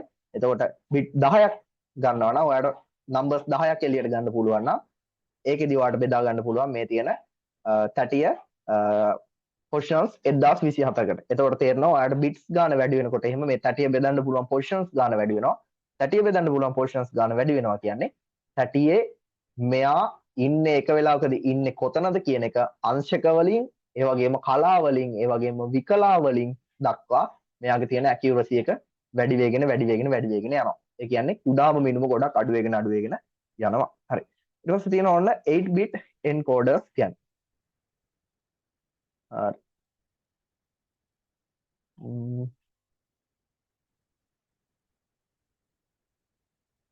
අපි බලමු. ඔන්න 8 bit encoders ගැන ඊළඟට තියෙනවා. මේකෙදි තියෙනවා each ring එක ඔන්න එක bit එකයිලු. හරි. එතකොට මෙන්න බලන්න මෙතනදි සැලකුවොත් එහෙම මේක 8 bit encoder එකක් විදිහට නිකන් අපි නිකන් ගත්තොත් එහෙම හරිද? මෙතනදී බලන්න මේ එක ring එකක් තියෙනවා ring 2යි 3යි 4යි 5යි 6යි 7යි 8යි 9යි 10යි 11යි. ඔන්න ওই විදිහට rings තියෙනවා. එතකොට මේකේ rings 11ක් තියෙනවා. ඒ විදිහට 8 bit encoder එකක් කියන්නේ එයාගේ තියෙන්නේ මෙන්න මේ වගේ rings කීයද? rings තියෙනවා 8ක්. හරිද? rings 8ක් තියෙනවා. ඒ rings ටික අනුව මෙන්න මේක position එකේදී සලකලාද position එකේදී ඒ rings වල තියෙන patterns ටික තේරුම් ගත්තාම අපිට මේ විදිහට numbers ටිකක් එළියට එනවා. ඒ numbers ටික එළියට ආවහම ඒ numbers දිහා බලලා අපිට කියන්න පුළුවන් මොන position එකේද ඉන්නේ කියලා. හරිද? එතකොට total positions ගාන අපිට ගන්න පුළුවන් මේකේ තියෙන rings ගාන වැඩි වෙනකොට ඒ ring එකකින් එක bit එකක් නිරූපණය වෙනවා නම් rings 8යි නම් 2 8 වෙනි බලයෙන් අපිට ගන්න පුළුවන් ඒ විදිහට positions කීයක් තියෙනවද කියලා. හරිද? This can represent 256යි different angles කියලා කියනවා. උදාහරණයක් විදිහට bit 8යි නම් 2 8 වෙනි බලය 256යි. එතකොට මේක positions 256ක් නැත්නම් angles 256ක් ගැන කියන්න පුළුවන්. උදාහරණයක් විදිහට ඔන්න position 1 එක. හරිද? ඒ කියන්නේ අපි හිතමු අංශක බිඳුව කියන්නේ මෙන්න මේ number එක. මේ number එක අර තියෙන වයර් රටෙන් එළියට ඇවිල්ලා අපිට පෙන්නනවා නම් කොයි වෙලාවක හරි ඒකේ තේරුම තමයි අංශක බිඳුව කියන තැන ඉන්නේ. එතකොට මේ කියන number එක ඔය තියෙන වයර් වලින් එළියට ඇවිල්ලා තිබ්බොත් එහෙම ඒකෙන් අපි තේරුම් ගන්නෙ මෙයා ඉන්නේ අංශක 1 කියන position එකේදී බිඳුව 1 ඒ විදිහට අපිට එයාට ආවේනික වේග තියාගන්න පුළුවන්. හරි. එතකොට works light source on one side, sensor on other side. හරි. එතකොට මේක MCU විදියට තමයි වැඩ කරන්නේ. මේ බලන්න light source එකක් තියෙනවා. light source එකක් තියෙනවා එක පැත්තක. අනිත් පැත්තේ තියෙනවා detector එක. එතකොට ඒ විදිහට තමයි මෙයා pulse එක capture කරගන්නේ. pulse කොහොමද capture කරගන්නේ කියලා. light එක වැටෙනකොට 1 කියලා ගත්තොත් light එක වැටෙන්නේ නැති වෙලාවෙදී බිඳුව කියලා ගන්නවා. හරි. use position directly, no pulse counting, no tracking need. හරි. එතකොට මේකෙදි කෙලින්ම position එක ගන්න පුළුවන්. අර rings ටිකෙන් එන combination එකෙන් එන bit numbers ටික බලලා ඉවරලා කෙලින්ම අපිට ගන්න පුළුවන්. මොකද්ද මෙයාගේ ඉන්න position එක කියලා. එතකොට pulse කීයක්ද ගියේ කියන එක count කරන්න ඕනේ නැහැ. pulse කීයක්ද ගියේ කියන එක count කරන්න ඕනේ නැහැ. එතකොට ඒකත් එක්ක ඕනනම් අපිට මෙයාගේ change එකත් එක්ක ඔන්න speed එකක් ගන්න පුළුවන් numbers change එකත් එක්ක. හරිද? එතකොට මේකෙදි අර කලින් අපි කතා කරපු encoders වලට වඩා වෙනස් විදිහකට තමයි තියෙන්නේ. හරි. එතකොට single direction encoders ගත්තොත් එහෙම single direction encoders ඉස්සෙල්ලා මම කිව්වා මේ බලන්න මේ විදිහට එක graph එකයි අපිට ගන්න පුළුවන්. හරිද? මෙන්න එක graph එකයි ගන්න පුළුවන්. එතකොට මෙන්න මේ විදිහේ සරල system එකක් ගත්තොත් එහෙම optical encode එකක් ගත්තොත් එහෙම ඒකෙදි මේකේ කැරකෙනකොට වෙන්නේ මේ තියෙන detector එකෙන් අපිට ගන්න පුළුවන් signal එකක් එළියට මෙන්න මේ විදිහට. එතකොට මේකේ detector එකෙන් එළියට එන signal එක මේක ගත්තොත් එහෙම අපිට pulse එකක් දිහා pulse එකක් පේනවා. නමුත් එක signal එකයි තියෙන්නේ. මේක දිහා බලලා අපිට කියන්න පුළුවන් speed එක ගැන විතරයි. speed එක ගැන විතරයි. හරි. එතකොට මේකෙදි බලන්න position එක සහ speed එක ගැන දෙකම කියන්න පුළුවන්. එතකොට position එක ගැන කියන්නම් ඒක ඇතුලේ තව circuits තියෙන්න ඕනේ. එයාගේ position එක ගැන කියන්න පුළුවන් වෙන විදිහේ දත්ත අතුල් කරගන්න. දත්ත measure කරගන්න පුළුවන් විදිහේ. එතකොට නිකම්ම මේකෙදි pulse මේ විදිහට නම් යන්නේ අපිට position එක ගැන කියන්න බෑ. නමුත් මේකෙදි මෙන්න මේ pulse count එකක් ගැන කියලා එක වටයක් කරගෙනවා නම් ඔන්න දැන් අපි හිතමු මෙයා මෙතන ඉඳලා වට මෙච්චරක් කරගෙන්න ඕනේ. එතකොට pulse කීයක්ද යන්නේ? pulse 10ක් යනවා. pulse 10ක් ගියාට පස්සේ මෙයා ඔන්න 10 අපි හිතමු මෙයා pulse 100කට බෙදලා තියෙනවා සම්පූර්ණ මේ තැටිය. සම්පූර්ණ තැටිය කොටස් 100කට බෙදලා තියෙනවා නම් ඔන්න අපිට පුළුවන් කියන්න pulse 50ක් ආවොත් මෙයා භාගයක් කරගිලා. අන්න ඒ විදිහට. තියෙන position එක දිහා බලලා අපිට කියන්න බෑ. ඒ කියන්නේ මේකෙදි අර කලින් අපි කතා කරපු මේ bit ඒ වගේ එළියට එනවා වගේ number එකක් එළියට එන්නේ නැහැ. මේකෙදි හැබැයි කියන්න පුළුවන් දැන් තියෙන තැනත් එක්ක මෙච්චරක් කරගෙන. ඒ කියන්නේ දැන් තියෙන තැනේ ඉඳලා වට 10ක් කරගෙන. කියන එක මෙයාට command එක දුන්නොත් හරියටම මෙයා වට 10ක් කරගෙන. ඒ විදිහේ දෙයක් තමයි මේකේ වෙන්නේ. නමුත් අර absolute encoder එකේ වගේ මෙන්න මේ වගේ අපිට මේක නතර වෙලා තිබ්බහම ඒ තියෙන්නේ මොන angle එකේද කියන එක මේකෙදි කියන්න පුළුවන් වුණාට මෙන්න මේ වගේ encoder එකේදී එහෙම කියන්න බෑ. ඒකයි වෙනස. හරිද? positions measure කරන්න පුළුවන්. නමුත් positions measure කරන්නේ කොහොමද? පටන් ගත්ත තැන ඉඳලා මෙන්න මෙච්චර දුරක් යන්න. අන්න ඒ විදිහට. හරිද? positions දෙකක් අතර ආන්තරය වගේ. එක තැනක තියෙනවා එක තැනක ඉඳලා ඔන්න වට භාගයක් කරගෙන. එයා හරියටම වට භාගයක් කරගෙනවා. නමුත් වට භාගයක් කරගුණාට පස්සේ එයාගේ angle එක මොකද්ද? ඒක අපිට හොයන්න අමාරුයි. එතකොට මෙයා ආරම්භක තැන ඉන්නකොට එතන තියෙන angle එක මොකද්ද? ඒක හොයන්න අමාරුයි. ඒක හොයන්න වෙනම system එකක් තියෙනවා. නමුත් මේකට වඩා ඒක වෙනස්. මේකිනුත් ඒ දේ කරන්න පුළුවන්. හැබැයි මේකේ මේ detect එක සහ emitter එකට අමතරව තව circuit එකකින් ඒක improve වෙන්න ඕනේ. හරිද? එතකොට එහෙම improve කරාම තමයි position එක මැනගන්න පුළුවන්. නැත්නම් position එක මයින්ඩ් බෑ. ඊට පස්සේ මේකේ ස්පීඩ් එක කොහොමද මැනගන්න පුළුවන්. එතකොට ඩිරෙක්ෂන් එක මේකෙදී මැනගන්න බෑ. ඩිරෙක්ෂන් එක මැනගන්න බෑ. මේකයි තින් එක මේකෙදී එක graph එකයි එන්නේ. ඒකට අනුව ඩිරෙක්ෂන් එක කියන්න බෑ. දක්ෂිණාවර්තව කැරකුණත් එන්නේ එකම pulse graph එක. වාමාවර්තව කැරකුණත් එන්නේ ඒ වගේ එකයි. එතකොට එකක් දිහා බලලා අපිට කියන්න බෑ. හරි.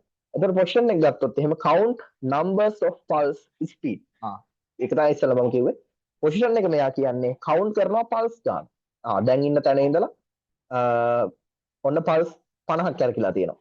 pulse 50ක් ඇවිල්ලා තියෙනවා කියන්නේ සම්පූර්ණ වටය pulse 100යි නම් මෙයා වට භාගයක් කරකිලා. අන්න ඒ විදිහේ data එකක් තමයි මෙයාගෙන් එළියට ගන්න පුළුවන්. හරි. ඊට පස්සේ අපිට දැන් මේකේ direction එක මාන ගන්න බැරි හින්දා අපි පාවිච්චි කරනවා bidirectional encoding. හරි. bidirectional encoding එකේදී වෙන්නේ use two signals channel A and channel B. හරි. මේකෙදි channels දෙකක් තියෙනවා. මේ බලන්න. මේකෙදි channels දෙකක් තියෙනවා. මේ තියෙන්නේ. මේකෙදි emitters දෙකක් තියෙනවා detectors දෙකක් තියෙනවා. එතකොට එක එමිටර් එකකින් ඔන්න එක graph එකක් එනවා අනිත් එමිටර් එකෙන් මේ අනිත් එක ඩිටෙක්ටර් එකකින් එක graph එකක් ගන්නවා අනිත් ඩිටෙක්ටර් එකෙන් තව graph එකක් ගන්නවා ඒ දෙන්නගේ මෙන්න මේ තියෙන ඩිලේ එක දිහා බලලා අපිට කියන්න පුළුවන් කවුද මුලින්ම මොන ඩිටෙක්ටර් එකටද මුලින්ම සිග්නල් එන්නේ කියලා. මොන ඩිටෙක්ටර් එකටද මුලින්ම සිග්නල් එක ආවේ දිහා බලලා අපිට කියන්න පුළුවන් ඒ ඩිටෙක්ටර් එකට නම් මුලින්ම සිග්නල් එක ආවෙත් තියෙන්නේ දක්ෂිනාවර්තව කැරකෙනවා නම් අපිට කියන්න පුළුවන් B ඩිටෙක්ටර් එකට මුලින්ම සිග්නල් එක ආවොත් එහෙම ඒක කැරකෙන්නේ වාමාවර්තව කියලා. හරිද? අන්න ඒ විදිහට අපිට මෙන්න මේ බයිඩිරෙක්ෂනල් එන්කෝඩින් වලදී අපිට හරියටම ඩිරෙක්ෂන් එක කියන්න පුළුවන් දක්ෂිනාවර්තවද වාමාවර්තවද කියලා. හරි. එතකොට මේකේ concept එක ගත්තොත් එහෙම signals are shifting phase difference. මෙයාගේ phase difference එක මෙයාගේ phase difference එක දිහා බලලා තමයි කියන්නේ. හරිද? quadrature encoding. quadrature encoding කියලා කියනවා මේ method එකට. එතකොට මේකෙදි බලන්න A කියන එක්කෙනා තියෙනවා B කියන එක්කෙනා තියෙනවා. B slightly delayed compared to A. හරි. මේ බලන්නකො මේ signals දෙක start වෙන පොසිෂන් එක ඔයා ස්ටාර්ට් වෙන තැන දිහා බැලුවොත් එහෙම මුලින්ම ස්ටාර්ට් වෙලා තියෙන්නේ මොකද්ද? මුලින්ම pop up වෙලා තියෙන්නේ A කියන එක්කෙනා. මුලින්ම A කියන එක්කෙනා pop up වෙලා තියෙනවා. ඊට පස්සේ තමයි B කියන එක්කෙනා pop up වෙලා තියෙන්නේ. එහෙනම් මේකෙදි අපිට කියන්න පුළුවන් A කියන එක්කෙනාට තමයි මුලින්ම සිග්නල් එක ලැබිලා තියෙන්නේ. ඒකට අනුව එහෙනම් දක්ෂිනාවර්තව කැරකෙනවා කියලා අපිට හිතන්න පුළුවන්. හරි. එතකොට නිකමට හරි B කියන එක්කෙනා Aට කලින් pop up වුණා නම් මේකදී අපිට කියන්න වෙන්නේ මොකද්ද? එතකොට කියන්න පුළුවන් අපිට මෙයා කලින් කැරකුණ පැත්තට නෙමෙයි කරගෙන්නේ ඊට විරුද්ධ දිශාවට කියලා. හරිද? ඔන්න forward direction එක සැලකුවොත් එහෙම forward rotation එක සැලකුවොත් එහෙම A change first. ඒ තමයි මුලින්ම change වෙන්නේ කියලා ගත්තොත් එහෙම අපිට reverse position එකදී හිතන්න පුළුවන් ඒක අනිත් පැත්ත. එහෙනම් reverse position එකක් reverse rotation එකක් වෙනවා නම් අනිවාර්යෙන් මුලින්ම change වෙන්න ඕනේ B. forward එකක් වෙනකොට A change වුණා නම් මුලින්ම reverse එකක් වෙනකොට change වෙන්න ඕනේ B. ඒකට විරුද්ධ පැත්තට තමයි ඒක තියෙන්නේ. හරි. ඔන්න උදාහරණයක් තියෙනවා. forward. ඔන්න මුලින්ම තියෙනවා 1 මුලින්ම signals දෙකම තියෙනවා. ඊට පස්සේ බලන්න එක කියන එක්කෙනා එහෙමම තිබිලා වෙනස් වෙලා තියෙනවා දෙවෙනි එක්කෙනා. උදාහරණයක් මේක A කියමු, මේක B කියලා කියමු. මේක A කියලා කියමු, මේක B කියලා කියමු. හරි. එතකොට A කියන එක්කෙනා මෙන්න වෙනස් වෙලා නැහැ. B කියන එක්කෙනා වෙනස් වෙලා. හරිද? ඊළඟ එකේදී මොකද වෙලා තියෙන්නේ? A කියන එක්කෙනා වෙනස් වෙලා B කියන එක්කෙනා ඒ විදිහටම තියෙනවා. ඊළඟ පොසිෂන් එකේදී මොකද වෙන්නේ? ඊළඟ පොසිෂන් එකේදී වෙන්න ඕනේ B කියන එක්කෙනා වෙනස් වෙන්න ඕනේ A කියන එක්කෙනා ඒ විදිහටම තියෙනවා. ඊළඟ පොසිෂන් එකට යනකොට මොකද වෙන්නේ? B කියන එක්කෙනා ඒ විදිහටම තියෙනවා A කියන එක්කෙනා වෙනස් වෙනවා. තේරුණාද? එකින් එකට වෙනස් වෙන්නේ. එතකොට කවුද ඉස්සරහින් ඉන්නේ කවුද පිටිපස්සෙන් ඉන්නේ කියලා කියන්න පුළුවන්. හරි. එතකොට forward එකේදී මේ විදිහට නම් ලැබිලා තියෙන්නේ. අපි බලමු reverse විදිහට කරකුණොත් කොහොමද වෙන්නේ කියලා. බලන්න මේකෙදි මුලින්ම වෙනස් වෙලා තියෙන්නේ D. මේකෙදි මුලින්ම වෙනස් වෙලා තියෙන්නේ B. එහෙනම් මේකෙදි මුලින්ම වෙනස් වෙලා තියෙන බලන්න එක මුලින්ම තිබුණා ඊට පස්සේ මුලින්ම වෙනස් වෙලා තියෙන්නේ A. එහෙනම් මෙයාගේදි මුලින්ම වෙනස් වුණේ B, මෙයාගේදි මුලින්ම වෙනස් වුණේ A. එහෙනම් මේ දෙක දිහා බලලා ඔයාලට කියන්න පුළුවන් වෙන්න ඕනේ. මේ වෙලාවේදී forward direction එකට කැරකුණොත් මේ වෙලාවේදී කැරකිලා තියෙන්නේ ඊට විරුද්ධ පැත්තට කියලා. හරි. එතකොට counting modes 1x mode. මේකෙදි බලුවොත් එහෙම count only edge of A lowest resolution. මේ තියෙන්නේ mods ටිකක් මේක count කරන mods ටිකක් තියෙන්නේ. එතකොට මේකෙදි count කරනවා කියලා කියනවා මේ 1x mode එකේදී count only edge එක මේ තියෙන signal එකේ මෙන්න මේ තියෙන signal එකේ edge එක දිහා බලලා කියනවා කියලා කියන්නේ. හරිද? මේ බලන්නකෝ මෙන්න මේ edge එක මේ තියෙන signals දෙක ගත්තොත් එහෙම edge එක පළවෙනි edge එක දිහා බැලුවොත් එහෙම පළවෙනි edge එක මුලින්ම ඇවිල්ලා තියෙන මේ time එක මේ පැත්තට යනකොට කවුද? A කියන එක්කෙනා තමයි ගෙනත් තියෙන්නේ. ඊට පස්සේ තමයි B ගේ ඔන්න පළවෙනි edge එක එන්නේ. හරි. ඒ විදිහට edge එක දිහා බලලා අපිට මේක count කරගන්න පුළුවන්. edge එක දිහා බලලා count කරගන්න පුළුවන්. හරි. ඊට පස්සේ කියනවා 2x mode එක count rising plus falling edge of A. better resolution. හරිද? මේකෙදි resolution එක වැඩි කියලා කියනවා. මේකෙදි කරන්නේ rising plus falling. ඒ කියන්නේ rising edge එකයි falling edge එකයි කියන දෙකම දිහා බලනවා කියලා කියනවා. හරිද? එතකොට මේකෙදි මේ පැත්ත rising edge එක නම් මේ පැත්ත falling edge එක. කලින් එකේදී කරේ මෙන්න එක edge එකක් දිහා විතරක් බලනවා. එක්ක මේක දිහා බලනවා නැත්තම් මේක දිහා බලනවා. දැන් මොකද කරන්නේ? දැන් මේක දිහාත් බලනවා, මේක දිහාත් බලනවා. එතකොට ඒක කලින් එකට වඩා accurate කියලා කියනවා 2x mod එක. හරි. ඊට පස්සේ කියනවා 4x mod එක ගත්තොත් එහෙම count all edge of A and B highest resolution. මේකෙදි count කරනවා කියනවා අර තියෙන signals වල තියෙන edge ඔක්කොම ටික. edge ඔක්කොම ටික count කරනවා කියලා කියනවා. හරි. එතකොට x mod එකේදී 1x mod එකේදී උනේ count only edge of A. A කියන signal එකේ edge එක විතරක් count කරනවා. ඒකේ resolution එක අඩුයි. 2x mod එකේදී උනේ A කියන signal එකේ falling එකයි rising එකයි දෙකම ඒ තියෙන edge දෙකම count කරනවා. එතකොට better resolution එකක් එනවා අරකට සාපේක්ෂව. 4x mode එකේදී A ගේ B ගේ ඔක්කොම තියෙන edge count කරනවා. ඒ කියන්නේ falling rising edge count කරනවා. හරි. ඊට පස්සේ ඔන්න තියෙනවා example එකක්. encode එකක තියෙනවා නම් ඔන්න pulse per revolution 100ක්. ඒ කියන්නේ එක වටයක් කොටස් 100කට බෙදලා කියන එකනේ. එක වටයක් මෙතන බිඳුවේ ඉඳලා ඔන්න හෝ වෙනවා නම් ඒකටද 100කට බෙදලා නේ 100කට බෙදලා කියන එක තමයි කියන්නේ. එතකොට pulse per revolution වලින් ඒක තමයි කියන්නේ. එතකොට 1x mode එකට ගියොත් එහෙම count කරන්න ඕනේ edge කීයක්ද? edge 100ක් count කරන්න ඕනේ. හේතුව ඒකදී එක edge එකක් දිහා විතරයි බලන්නේ.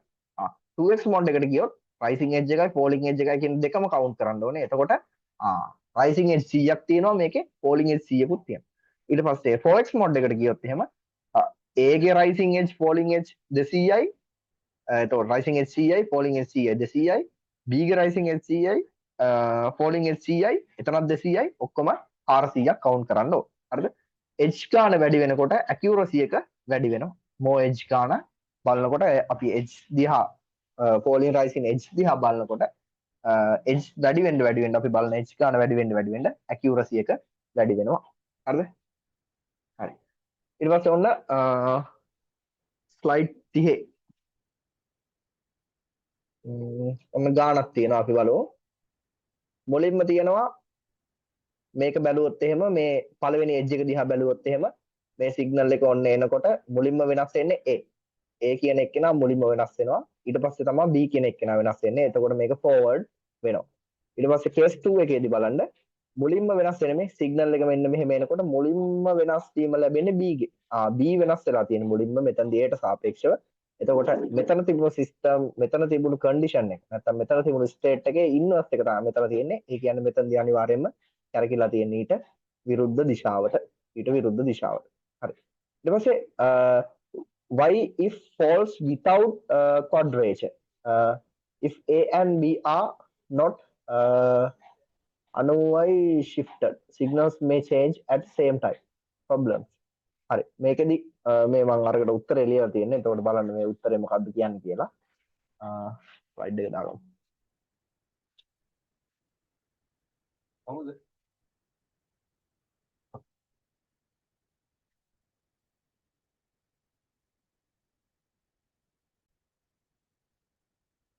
හරි. ඔන්න බලමු. එතකොට ගානක් තියෙනවා. ඒ ගානට අනුව මේ බලන්න edge detection logic එකෙන් තමයි ගත්තේ. මේකෙදි බලන්න case 1 එකේදී B බිඳුව වෙලා තියෙනකොට A කියන එක්කෙනා ස්ටේට් එක පෙන්නලා තියෙනවා. හරිද?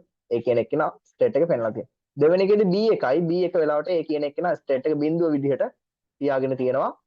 ස්ටේට් එක බිඳුව විදිහට තියාගෙන තියෙනවා කියන්නේ ස්ටේට් එක බිඳුව විදිහට තියාගෙන තියෙනවා කියන්නේ එතනදී අපිට තේරුම් ගන්න පුළුවන් මුලින්ම B කියන එක්කෙනා තමයි මෙතනදී ඇවිල්ලා තියෙන්නේ. එතකොට අලින්ට වඩා ඩිරෙක්ෂන් එක මෙතනදී වෙනස් කියන එක. හරි. ඊට පස්සේ කියනවා explain how these two cases corresponding to opposite direction of rotation. මේක explain කරලා තියෙනවා. එතකොට මෙතන මේක කොහොමද උනේ කියන එක මම මෙතන diagram එකක් අඳලා තමයි පෙන්නලා තියෙන්නේ. හරි. ඊට පස්සේ කියනවා B why does this method fail if A and B are not in quadrature. හරි.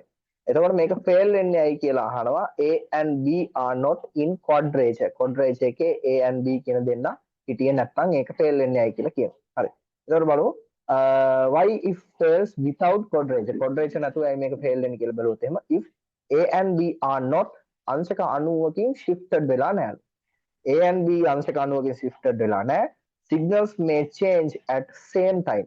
signals ඒ හින්දා same time එකේ change වෙන්න පුළුවන් කියලා කියනවා. අපිට එකම වෙලාවෙදී signals change වෙන්න පුළුවන්. හරිද? එතකොට මේ තියෙන signal දෙක අංශක 90කින් අංශක 90කින් මේවා වෙලා නැහැ. ඒ කියන්නේ A කියන එක්කෙනා on වෙලා තියෙද්දි B කියන එක්කෙනා off වෙලා තිබ්බට A කියන එක්කෙනා on වෙලා තියෙන වෙලාවෙදී B කියන එක්කෙනාත් on වෙලා තියෙන්න පුළුවන්. A කියන effect එක නිසා problems එනවා cannot know which change first. කවුද මුලින්ම change උනේ කියන එක හොයාගන්න බැරි වෙනවා. හරිද? ඒ වගේම direction become not clear. direction එක clearly identify කරගන්න බැරි වෙනවා කියලා කියනවා. හරි. එතකොට so quadrature කියන්නේ අංශක 90කින් phase එක shift වෙලා තියෙන එක is necessary කියලා කියනවා. ඒ කියන්නේ මෙයාගේ හරියටම phase එක අංශක 90කින් shift වෙන්න ඕනේ කියලා කියනවා. ඒ කියන්නේ A කියන එක්කෙනා on වෙලා තියෙන එක සහ B කියන එක්කෙනා on වෙලා තියෙන එක time එකත් අතර සම්බන්ධයක් තමයි මෙතන phase එකෙන් එන්නේ. අන්න ඒ phase එකේ බලපෑම තියනවා කියලා කියනවා. ඒ බලපෑම තමයි මෙන්න මේ quadrature කියන්නේ. quadrature කියන්නේ අංශක 90කින් phase එක shift වෙලා තියෙන එක. එහෙනම් මෙන්න මේ කියන encoders වලට මේ තියෙන ප්‍රශ්නේ හරි ගස්ස ගන්න නම් ඒ කියන්නේ method එක fail වෙන්නේ නැතුව තියාගන්න නම් quadrature කියන එක ඒ කියන්නේ අංශක 90ක phase වෙනස difference එකක් තියෙන එක අත්‍යවශ්‍යයි කියලා කියනවා. හරි. ඊට පස්සේ කියනවා polling versus interrupt. හරි. polling කියන්නේ මොකක්ද කියලා බැලුවොත් එහෙම microcontroller repeatedly check encoder දිගින් දිගටම encode එක check කරනවා polling එකේදී. එතකොට disadvantage එක තමයි pulse miss වෙනවා. එතකොට CPU එක හැමතිස්සෙම අරකින් එන signals දිහා බලාගෙන ඉන්න හින්දා ඒ signals data විදියට ගන්න හින්දා CPU එක ඔහේ waste වෙලා යනවා. හරිද? එතකොට ඒ කියන්නේ motor එක කරගෙනවා දිගින් දිගටම signals එනවා. ඒ signals හැමතිස්සෙම ගන්න ගියොත් එහෙම CPU එක waste වෙනවා දිගින් දිගටම මේක දිහා බලාගෙන හිටියොත්. හරි. එතකොට interrupt කියන්නේ hardware automatically notices MCU. හරි. ඒ කියන්නේ signal එකක් change වුණොත් ඒ කියන්නේ rotation එක මෙයාගේ වෙන ගමන් තියෙනවා motor එකේ rotation එක වෙන ගමන් තියෙද්දී signal එක change වුණත් ඒ කියන්නේ rotation එක අඩු වැඩි වෙලාවල් වලදී විතරක් data අරගෙන speed එක දිහා බලනවා. ඒ කියන්නේ අපි හිතමු දැන් අන්න motor එකක් ඔන්න ඔහම කැරකිරි යනවා omega 1 කියන කෝණික ප්‍රවේගයකින්. හරි.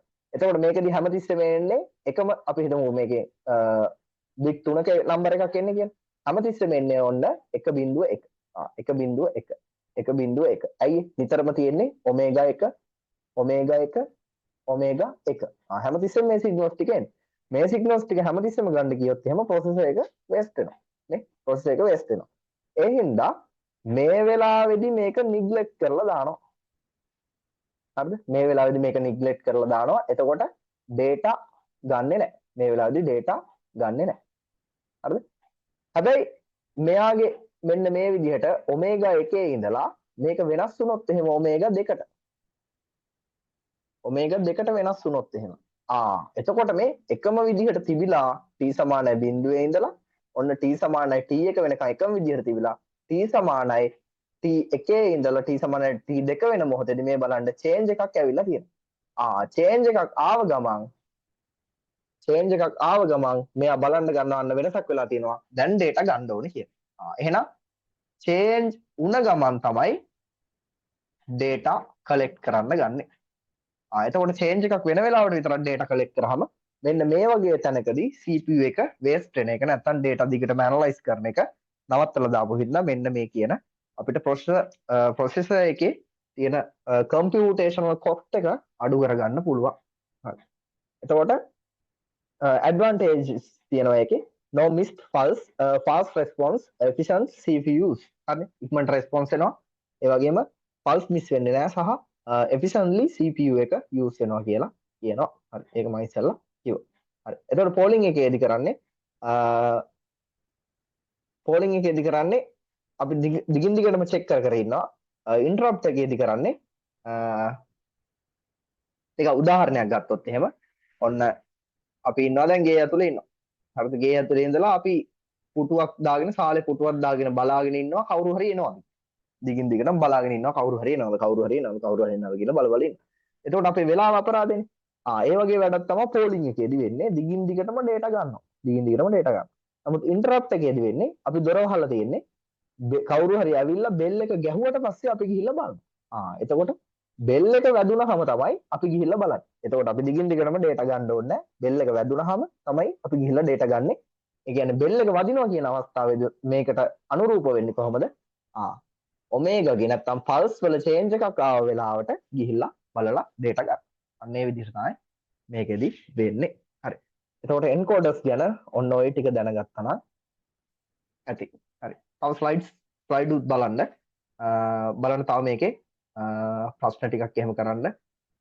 chat gpt දාලා ස්ලයිඩ්ස් දාලා chat gpt දාලා ප්‍රශ්න හදලා දෙන්න කියන්න. ඊට පස්සේ හොඳ ප්‍රශ්න ටිකක් බලාගෙන මේක මතක තියාගන්න. හරි. එහෙනම් ජය වේවා.